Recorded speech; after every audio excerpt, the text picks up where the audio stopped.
حضرت حسین رضی اللہ تعالیٰ عنہ کوفہ میں پہنچے۔ نواسۂ رسول وہاں پہنچے، چوک میں کھڑے ہو کر فرمایا اسد بن قیس تو کہاں ہے، اور سلمان بن ابی ربیع تو کہاں ہے؟ آؤ میں نبی کا نواسہ تمہارے شہر میں آیا ہوں، میں پیغمبر کے خاندان کا چشم و چراغ تمہارے دروازے پہ آیا ہوں، تم نے خط لکھ کر مجھے بلایا ہے، میرا بھائی کہاں ہے؟ مسلم بن عقیل کی لاش کہاں ہے؟ مسلم بن عقیل کی لاش کے ٹکڑے کہاں ہیں؟ تم نے بے یار و مددگار مسافر کو ذبح کر ڈالا، تم نے یہ نہ دیکھا کہ یہ رسول اللہ صلی اللہ علیہ وسلم کے خاندان کا بیٹا ہے، نبی کے خاندان کا چشم و چراغ ہے، بتاؤ کیا یہ خط تم نے نہیں لکھے؟ کوفہ کی جامع مسجد میں جہاں حضرت علی رضی اللہ تعالیٰ عنہ شہید ہوئے تھے، وہاں نواسۂ رسول نے وہ خط پڑھ کر سنائے۔ آؤ کوفہ کے لوگوں، تم نے یہ خط لکھ کر ہمیں بلایا تھا، تمہارے خط پڑھ کر آ گیا، لیکن اس وقت جو وہاں لوگ جمع تھے کوئی بھی نہ بولا، کسی نے یہ نہیں کہا کہ ہم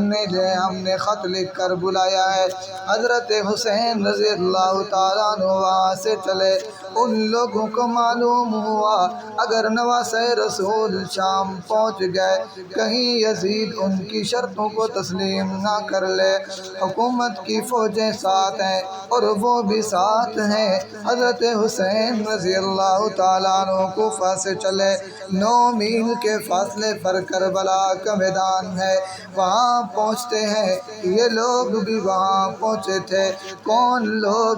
جنہوں نے بلایا تھا اس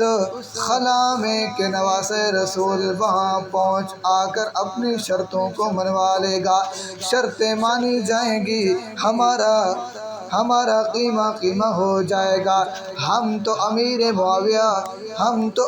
معاویہ کے دشمن ہیں، ہم تو صحابہ کے دشمن ہیں، خاندان نبوت کا سہارا لے کر ہم نے ان کو کچلنا تھا، لیکن اب تو بات درمیان سے نکل گئی۔ لیکن حضرت حسین رضی اللہ تعالیٰ عنہ کی 3 شرائط ہیں، وہ شرائط کون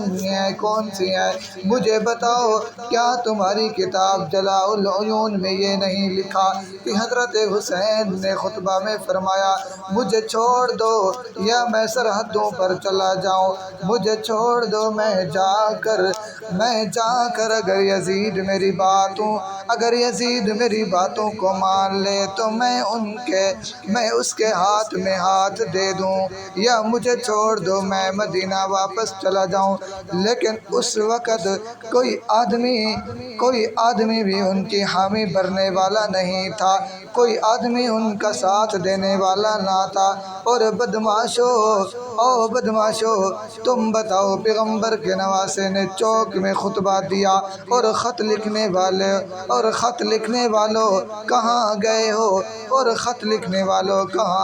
تم کہاں گئے ہو؟ یہ میرے پاس 12,000 خطوں کی بوری ہے، تم نے مجھے بلایا تھا، تمہارے کہنے پر میں آیا ہوں۔ میرے بھائیوں، میں تمہارے کہنے پر آیا ہوں، تم نے جو بلایا تھا۔ میرے بھائیوں، دوستو، بزرگوں، فیصل آباد کے غیور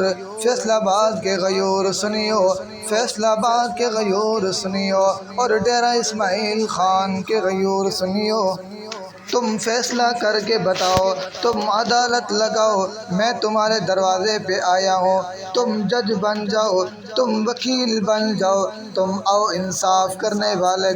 کے لیے۔ مجھے بتاؤ، تم مجھے خط لکھ کر بلاؤ، آدمی بھیج کر بلاؤ، جب میں تمہارے دروازے پر آؤں، تمہارے دروازے پر مجھے تیسرا آدمی قتل کر ڈالے، اور اس کے بعد تم خاموش ہو جاؤ، تم کچھ بھی نہ کہو، تم اس کا ہاتھ بھی نہ پکڑو، تم اس کے ساتھ زخمی بھی نہ ہو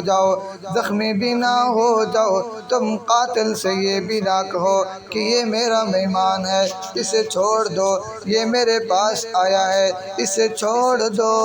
اور تمہارا تو حال بھی بیکار نہ ہو۔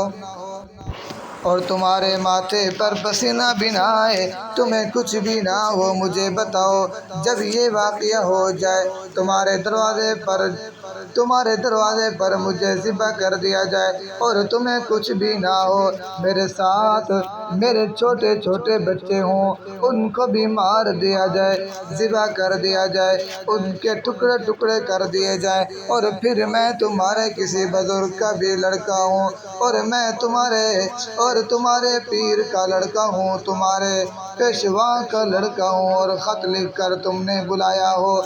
راز تو قطار رو کر بلایا ہو، اور اس کے بعد آدمی بھیج کر بلایا ہو، جب میں اپنے بچے لے کر تمہارے پاس آ جاؤں، تمہارے دروازے پر مجھے ذبح کر دیا جائے، میرے ٹکڑے کر دیے جائیں، مجھے پانی جیسا بھی نہ پوچھا جائے، ہائے میرے سارے خاندان کی بچیاں